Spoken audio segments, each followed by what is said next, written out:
Breaking news, breaking news, breaking news. We're going to get down to what 35 years look like to a 19-year-old, because I'm going to break it down and spit it what it looked like with me, because most people, they hear 35 years and they think, it's a number. Today, we're going to talk about what that number really looks like. Not in a courtroom, not on paper, not even in a headline. We're going to talk about what 35 years look like when you're 19 years old and sitting in a cell. And I'm going to compare it to my own experience because I did 26 years in federal prison. Now, right, I got sentenced to life plus 20 years in federal prison. Like I said, served 26 years of that. When I came home, I was 56 years old. But here's the difference. I was already a grown man. I was 29 years old. I had already been to county jail. I done did state time. I done smelled prison. I done, already, I'm smelling like prison right now. I knew what steel doors sounded like. I knew what, lockdown felt like. This young man that we talking about, Karmelo Anthony, he's getting ready to walk from a courtroom into prison reality he had never experienced before. So today, we're going to talk about what happens when a teenager goes up and realizes he'll be 54 years old before he gets his life back and get out of prison when he's only 19. 20? Yeah, he's 19 years old now. Let's get this party started.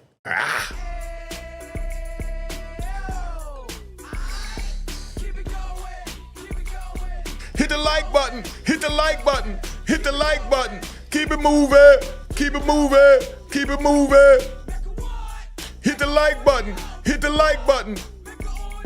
And subscribe to the beat now. And subscribe to the beat now. Hit the notifications. Keep it going. I feel like ride. Y'all came here to ride. We're going to ride. We're going to see if we can get some hypes out of y'all, right? We definitely going to get some likes, right? Because remember, like I said, you got to hit the like button in order to get this message going because they're not really trying to get it out there. So I'm going to get right to the point so I get into the story, right? The number doesn't hit Karmelo right away. That number 35 is branded in his head and it don't hit him right away. When people hear 35 years, it sounds like math. But prison isn't math. Prison life, the first few days, your mind can't even process. You keep thinking something is gonna happen, an appeal, a reversal, a miracle. Your brain protects you from the truth at first. Then reality starts slipping through the cracks. Reality starts slipping through the cracks, man. You keep hoping for a miracle. We had a saying that we said in prison that we hope for the best and expect the worst. That's how prisoners look at life when we file motions. We hoping it wins, but we expect them to turn it down because we ain't never got nothing coming. So that's where we at. And the jewel in that is the sentence doesn't hit when the judge says it. The sentence hits when hope starts running out. Remember that word hope. We're going to play with hope today. I was prepared when I got my life plus 20. But Karmelo Anthony, he's not prepared. When I got sentenced, I was already a hardened criminal. I had already been through county jail, already served state time. I knew prison culture. I knew what it looked like. I knew what it smelled like. I knew the sounds, the smells, the tensions. I wasn't ready for life plus 20 years. And I was 29. This young man is 19. But nobody's ready for that type of sentence. But I wasn't walking into a completely foreign world either. This young man didn't have the screwed up luxury that I had of an already being mixed around a bunch of hardened criminals. One day he's in court. The next day he's around men serving decades, life sentences, all types of crimes. Men who have spent more years in prison than he's been alive. There's a difference between hearing about prison and walking up inside one. I'm going to take you in one in your mind. If you could sit back and close your eyes, I'm going to take you on a ride. You're going to swear you there. If you don't believe this, there's a bell, a notification, or something, I don't know. But we're going to work on getting that hype out of you, right? This is how we're going to do it. The math starts, right? The math starts hitting different when you start calculating things, right? One day, the mind starts counting. Not years, moments.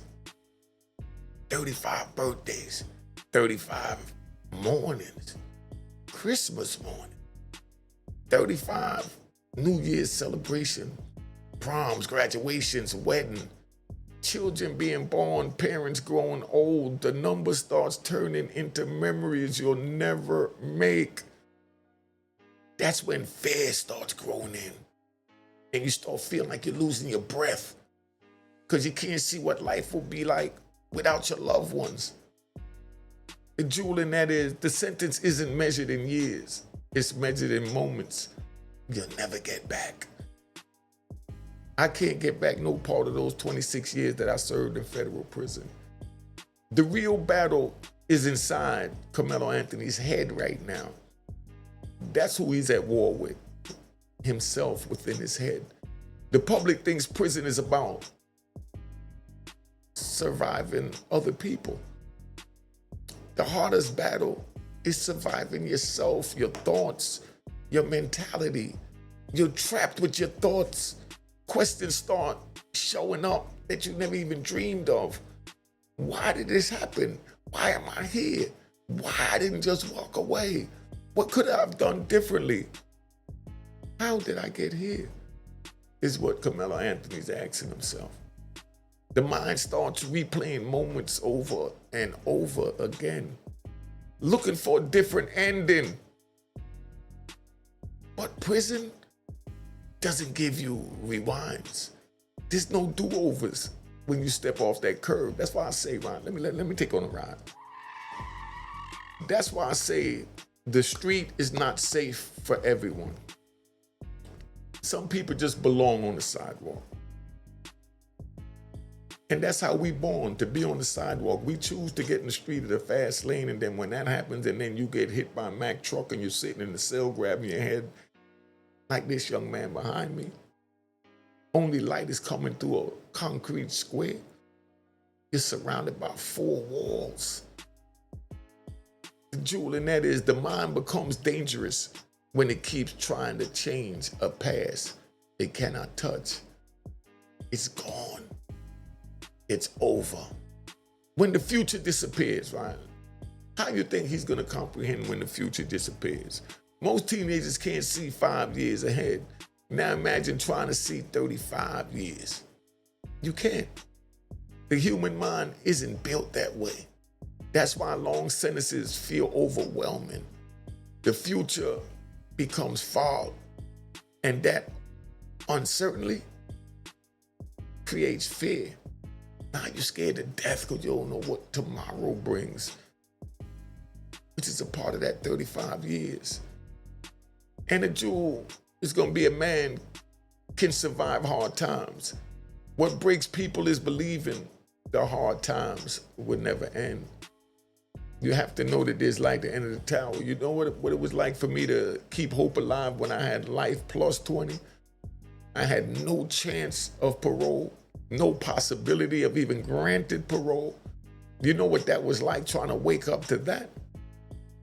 Go to sleep to that, move around with that, live with that. When you eat, you're thinking of that. If you sleep, it drives you nuts. But like I said, what breaks people is believing the hard times will never end. I knew my hard times would end, and you must always look at it that way and look at it like there's somebody always worse off than you. Use that for your motivation. Use that for, oh, I'm crying over nothing. You got people over there being bombed, and you worried about being stuck in traffic? Make that make sense. The day life moves on without you, right? This the day life moved on without Karmelo. One of the hardest realizations is in prison. It's understanding the world keeps moving. Friends got older, family changes, technology changes, neighborhoods change. People you know build lives, and you're standing still. That's when many prisoners understand the true cost of a sentence.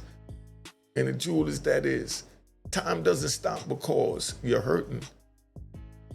Time keeps walking you by. A message to the young people, right? If you're 13, 14, 15, and 16, right? Because I see a lot of y'all been tuning in, so I guess the elders is sharing this. Make sure you share this video because you know this need to be out there to let them know what to expect on the inside. All right, and hit the like button because, like I said, you know, let me show you again, man. Because you know, people, you get these bastards be talking. I done got my plaque for my 100,000 views, but my message is not coming on here to talk about the racial divide in this situation. My channel is about talking about the lesson in this tragic situation. And they don't want that message out. And only way to get that out, as much as y'all sitting and seeing you love it, you like it, you have to hit that like button and put a comment in there, even if it's an emoji with a couple of words, you know, say something to get it in the algorithm, and we're gonna push it up and we're gonna work together. All right, but like I said, you know, I've been picking up a lot of young people from 13 to 17. So the elders is showing it to them, and it's working because I see the comments. Y'all sit there and read some of the comments that y'all been leaving so you can see how this is being accepted and appreciated, right? They watch this carefully. Most life changing decisions don't feel like changing in that moment. When things are changing, you don't even feel like they're changing because you're living it. Just like we don't realize that we living in history. We only know the big history they tell us to look up to, like the Knicks just won the championship. Congratulations, Knicks. Round of applause to the Knicks. Round of applause to the Knicks. Round of applause to the Knicks, you know what I mean? And, you know, good sportsmanship to the Spurs. And that's what it's about. Somebody win, somebody lose, but the team didn't go fighting on the court when it was over. Most mistakes look small when you're making them. The consequences show up later. That's why parents, teachers, and older brothers need to share these stories. Not to scare young people, but to help them see around corners that you have been and you know they don't want to go enter. And the jewel in that is, wisdom is seeing the consequences before they arrive, not after they've attacked you. Now, let me give you the final thought, right? I don't want to make this too long because y'all be thinking like I'll be talking too much, right? This isn't a story about prison. This is a story about choices. This is a story about consequences. This is a story about how fast life can change. And if one young person watches this video and makes better decisions tomorrow, then this conversation mattered. And it means the world to me. So make sure you share these videos and like these videos and make sure everyone get a chance to see this that you feel need to see it. Now, the streets sell moments. Consequences collect years out your life. What would be harder, right? I'm gonna ask you all some questions now, right? We're gonna tap out. I don't wanna be on here too long today. Not on this one.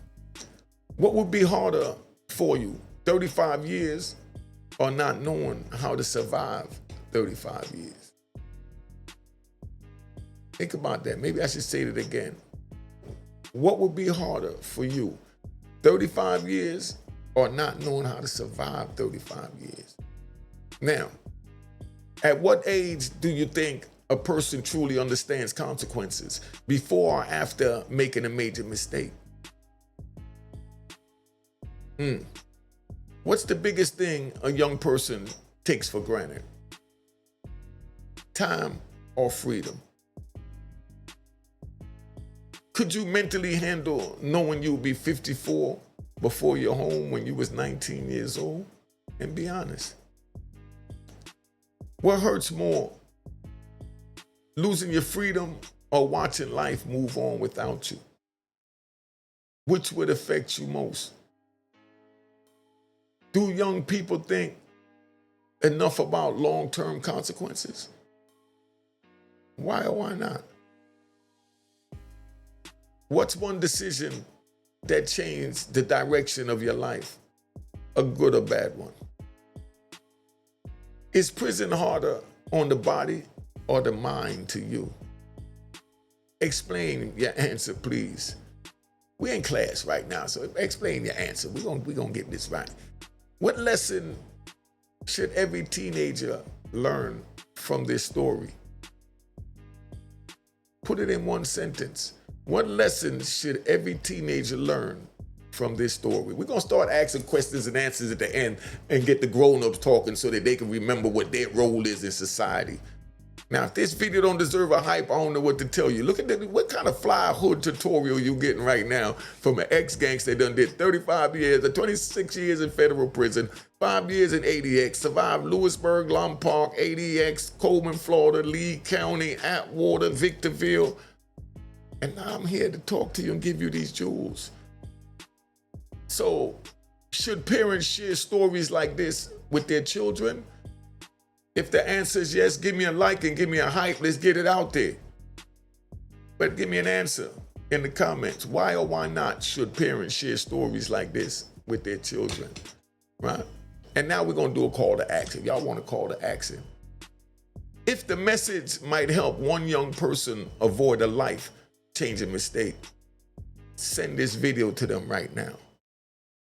If this message might help one young person avoid a life-changing mistake, send this video to them right now, if you care about them.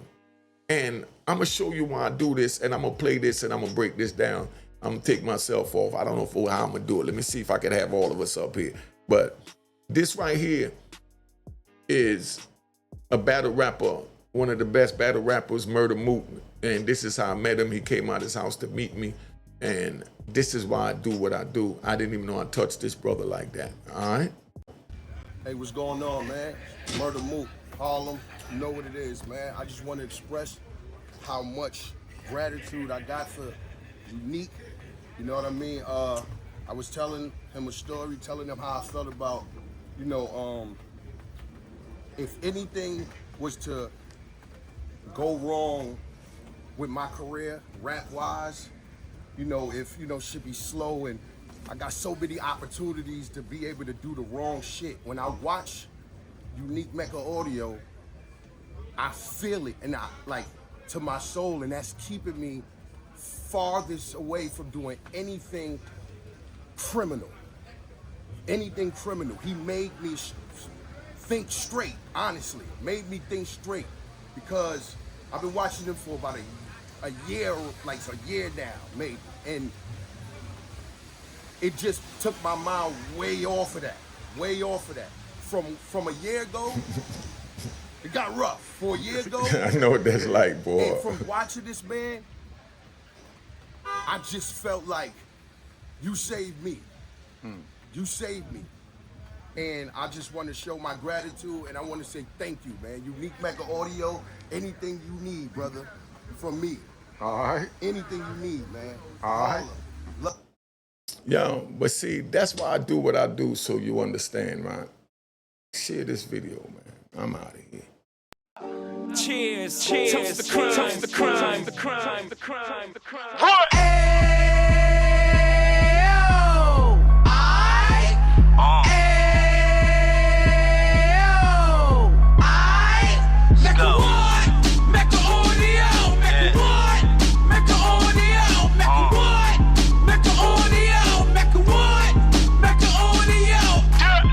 Fresh out the can of 26, he back on the strip, getting back in the mix. What he mentions a gift. You stand up 10 toes down, and I suggest you pay attention to this. Real. Take a little gully posse and put it in Harlem. He cut from the bottom, came up from the bottom. Yo, I forgot to tell you.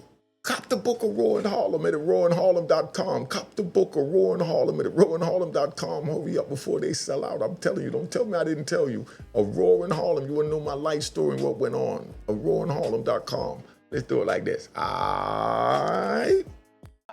Cheers, cheers, toast the crime, toast the crime, the crime, the crime, the crime.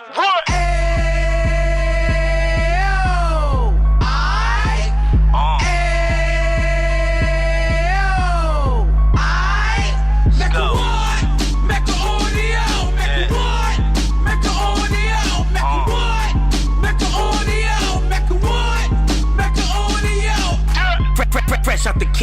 26, he back on the strip, getting back in the mix. What he mentions a gift. You stand up 10 toes down, and I suggest you pay attention to this. Take a little gully posse and put it in Harlem. He cut from the bottom, came up from the bottom. Drop the book, you should go and get it. The Instagram page and the YouTube, you could go and visit. Then you could consider yourself LinkedIn. Sit front row and get Jews from a kingpin. How he went through it, so you ain't gotta go do it. To not pay attention would be stupid. Talking about a man that probably put your grandfather on. Probably the reason that him and your grams got along. A man that generated millions on the block, did his time, never squilling to the cops, Mecca audio.